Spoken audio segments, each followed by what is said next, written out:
Hi guys, kamusta kayo lahat? So ipapakita ko lang sa inyo guys, ano yung mga ano no, mga basic na pwede nyo gawin sa bahay nyo, paano nyo linisin yung mga baril nyo. So ito yung ginagawa ko para i-maintain no, yung na malinis yung baril natin at hindi siya maalikabukan. Yung freshness ng barel. Oo. Ito yung gun oil, yan ang palagi kong ginagamit, kumare. Gun oil. Talaga, kumpare.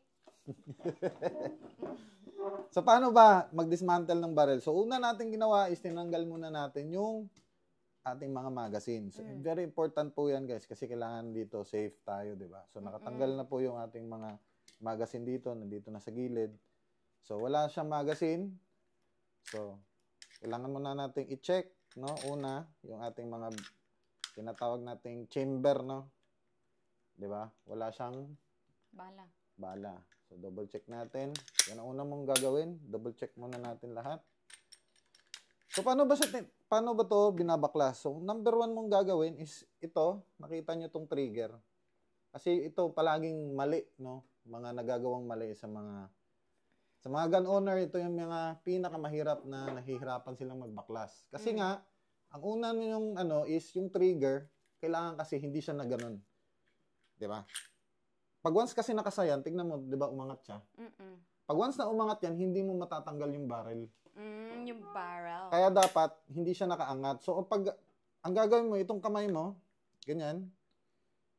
Sobrang slight lang. Tapos ipo-pull down mo tong parang may ano dito, push, 'di ba?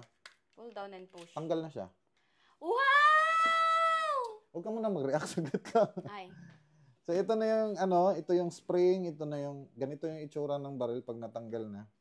So ulitin natin, ganun lang din siya. Huwag niyong hayaan na maganon yung barrel, ito, parang aangat yung trigger. Kasi once na umangat yung trigger, hindi nyo matatanggal sa lock yan. Kailangan hindi siya nakaangat. Kaya nga dapat, pag hawak nyo dito, sobrang konti lang. Huwag nyo hintayin na sa sobrang ano na, malayo na yung i-pull nyo to, pull down, tanggal na siya.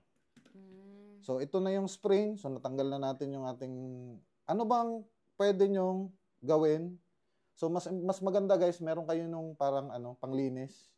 Yung panusok dito sa loob. Meron din tayo pero hindi na natin papakita kasi malinis na po yung baril natin. So, tatanggalin mo lang yung spring. Ganyan ang pagtanggal ng spring. Tapos yung, hindi ko alam anong tawag nito pero tinatanggal yan. Yan. Spring. Ayan. Halos same lang siya. Tapos tong barrel niya. Yan na po yung mga. So, paano mo ba siya lalagyan ng oil? So, dati kasi guys, nung mga baguhan pa lang ako sa pag ano, no, pinupuno ko, nilalagyan ko ng oil lahat. Siyempre, tanga-tanga pa ako dati, di ba? Marami naman tayong katangahan sa buhay. Nilalagyan ko ng oil yacht. So, mabuti na lang, marami din tayong mga mentor, no, nagme-mentor sa atin na kinokorek nila yung mga mali nating ginagawa dati. So, yun ang mga natutunan ko. So, ang hindi pala dapat nating lalagyan is, number one is, iwasan mong lagyan ito. Yan. Yung pin niya.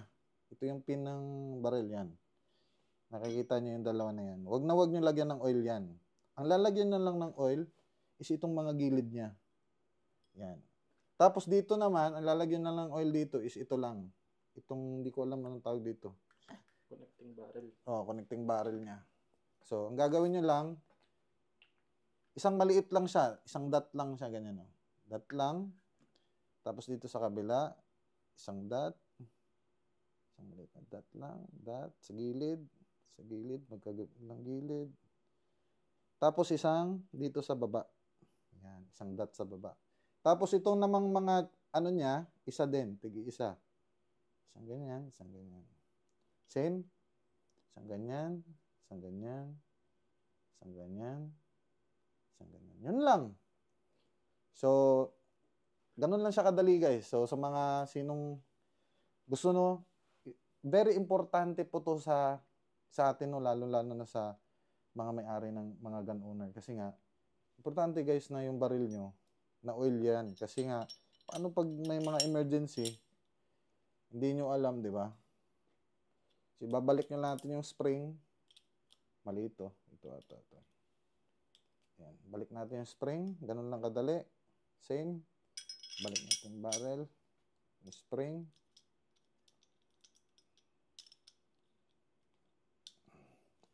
Balik na siya.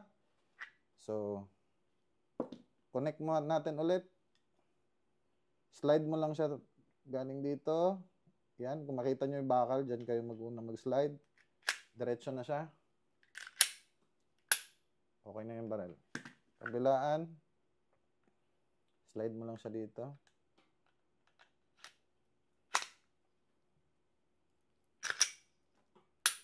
Safe.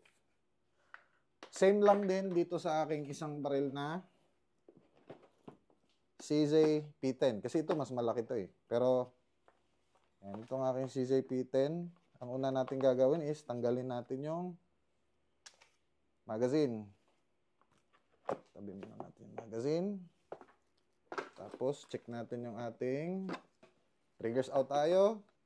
Check natin ating chamber kung okay. Okay, chamber clear. Malinis. Same. Diba? Nakaano siya ngayon. So, i-click muna natin siya. So, gaganon natin. Konti lang. Ganon lang siya kadali. O yan. Tanggal na siya agad. Same. Tanggalin natin yung spring.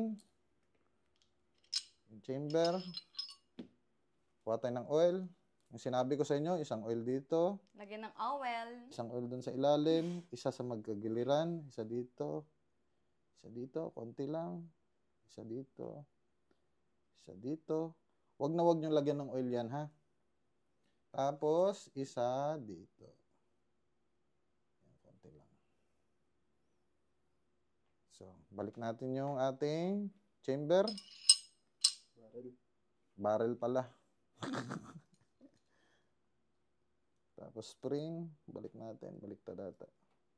Hindi, tama yun. Yan. Balik natin siya. Make sure natin na point. So, yun lang importante guys. Kasi nga, ang kailangan nyo lang i-oil dyan yung slide. Kasi, nag-i-slide kasi palagi yan. Ayan na. Okay na siya ulit. So, yun lang guys. Thank you so much sa panonood. At, Ang laki ng ambag ko. Promise. Ayun lang guys. Thank you. Bye-bye ka no. bye-bye.